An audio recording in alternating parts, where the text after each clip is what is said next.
Today I'm going to talk about how to read the Code of Advertising Practice. It can sometimes be a little bit overwhelming when you go onto our website and you see all the different sections and appendices and you don't know where to start for the information that you are looking for.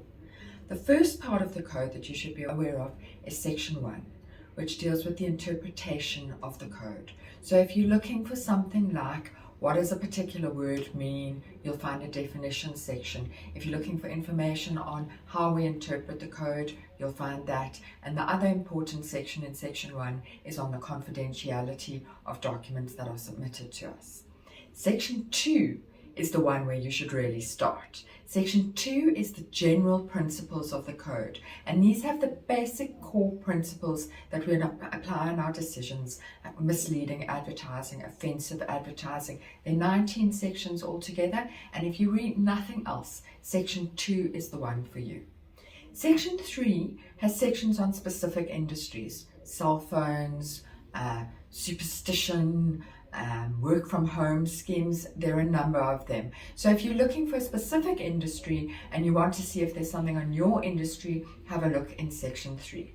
Section 4, let me be honest, we could throw section 4 away at this stage. Section 4 is about the identification of advertising in print, and it's not a big issue anymore. So that you only need to look at if you have a very specific type of problem. Those are the 4 main sections. Then you have appendices, and the appendices each deal with a different industry.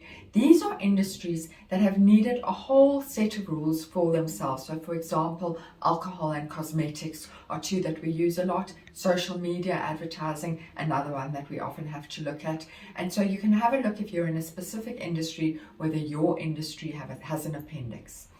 Then the last section that you need to look at is the procedural guide. The procedural guide is what tells you how we do our work. What must we do? What do we do when we get a complaint? How do we make a decision about the complaint? What are we obliged to do? What are we not obliged to do? How do you appeal? How many days are there to appeal? What happens if you have to withdraw your advertising? When should you withdraw your advertising? Anything to do with the procedure, you will find in the procedural guide. So, in summary, if you're only going to read one section, section 2 is the one for you. Specific industries, section 3 in the appendices, and what to do, the procedural guide. Happy reading.